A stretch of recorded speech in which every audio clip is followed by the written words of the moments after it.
Pak Giono barusan udah mohon izinnya untuk peningkatannya jam 10-nya mewakilkan atau mewakilkan aja diperkan dulu ya. Astaghfirullah min ma'asi wa dzunub.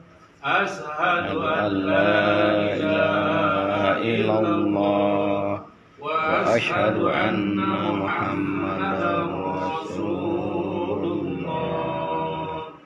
Amanna billah wa bima ja'a lillah ala amana min rasul. Yang walinya Gior yang telah mewakilkan pernikahannya kepada Bapak dengan mas kawin uang 300.000 rupiah dibayar tunai.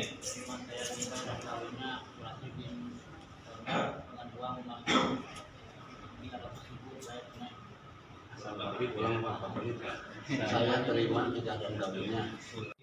Binti Zono Pawiro yang walinya Pak Gior yang telah mewakilkan pernikahannya kepada Bapak dengan mas kawin uang 300.000 rupiah dibayar tunai. Saya terima kawin dan nikah dan kawinnya Sulasul bin Joni Zono Pawiro.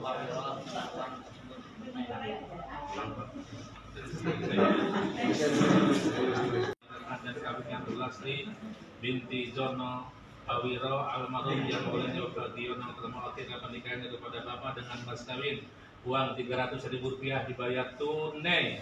Saya menikah dan kawinnya Sulastri binti Jono Pawiro dengan mas kawin tersebut dibayar tunai. Amin. Alhamdulillah rabbil alamin. Amin. min azwajina wa dhurriyyatina qurrata a'yunin waj'alna lil muttaqina imama. Allahumma barik lahumma wa jama' baina bi khair adukahuma nasalan salihan nafi'an fid dunya wal akhirah. Rabbana atina fid dunya hasanah wa fil akhirati hasanah wa qina adzabannar. Wa sallallahu ala sayyidina Muhammad wa ala alihi wa sahbihi ajma'in. Subhana rabbika rabbil izzati amma yasifun. Amin. Salamun alal mursalin walhamdulillahi rabbil alamin. Bismillahirrahmanirrahim. Kamera Bu, sini Bu. 1, 2, 3. Oke. Oke Pak. Set. Masih sebentar.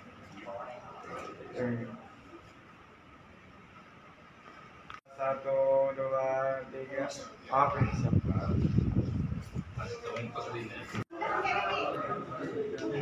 Bulan.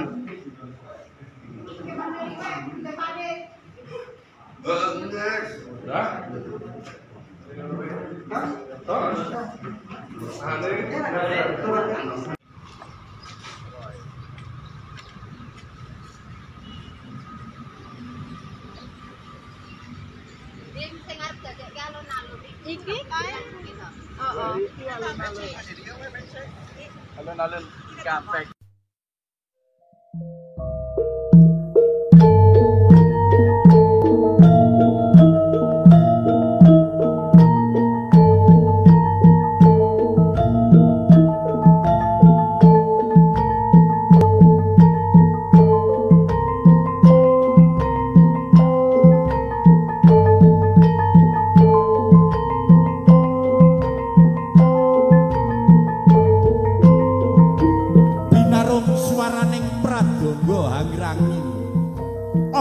Gondarum katiuping samirana manda kawis tara jengkaring penganten kakung anak Mas Bagus Handika Setiawan binayang kare kadang wandana tuwa muda ingkang bapa-bapa Imam Nawawi dalasan ingkang ibu-ibu busani kulawarga ageng saking Desa Anggaran Kecamatan Silo Kabupaten Jember Pating Galebyar Pating Pancurat Kadya Prada Binabar karuminan Joko Bagus sak kembaran diden adicarani adicara ingkang sampun rinantam.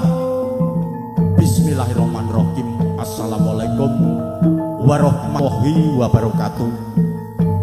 Dumateng para sesepuh, para pinisepuh ingkang dhateng pakurmatan, para pangban-pangbating praja satriyaning negari ingkang dados panutanipun kawula dasih, Bapak Kades, Bapak Kasun, Bapak RW, Bapak RT wonten ing Garahan Kecamatan Silo Kabupaten Jember, dalasan para alim, para ulama ingkang rinten lan dalu tansah sumandhing kitab suci wahyuning Ilahi minangka kiblating panembah, dalasan kulawarga ageng Bapak Imam Nawawi, dalasan kulawarga ageng Bapak Siraj wonten ing Kranggi, dalasan Kerajaan Garahan Kecamatan Jember ingkang bagya mulya.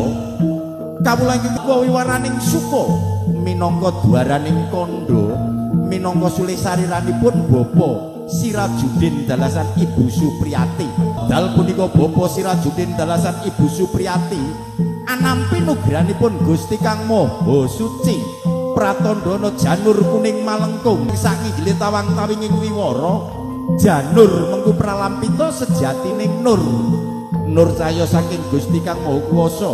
Awit Bapak Sirajuddin dalasan Ibu Supriyati kagungan putra putri ingkang asman Padilatus Soleha badhe kalian Joko Tumaruna ingkang asma anak Mas Bagus Andika putranipun Bapak Imam Nawawi dalasan Ibu Busani ingkang pidalem saking Kranggi Desa Garahan Kecamatan Silo Samusami Kabupaten Jember dalasan Jawa Timur.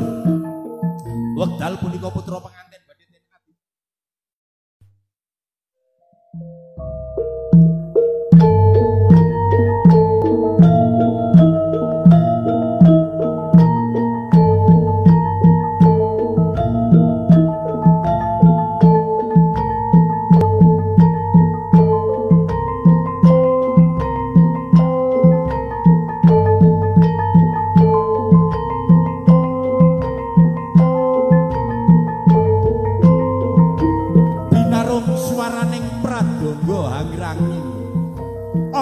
Gondarum katiuping samirana manda kawistara jengkaring penganten kakung anak Mas Bagus Andika Setiawan binayang kare kadang wandana tuwa muda ingkang Bapak Imam Nawawi dalasan ingkang Ibu Busani kulawarga ageng saking Desa Garahan Kecamatan Silo Kabupaten Jember pating galebiar pating pancurat kadya prada binabar karuminan Joko Bagus sak kembaran diden adicarani adicara ingkang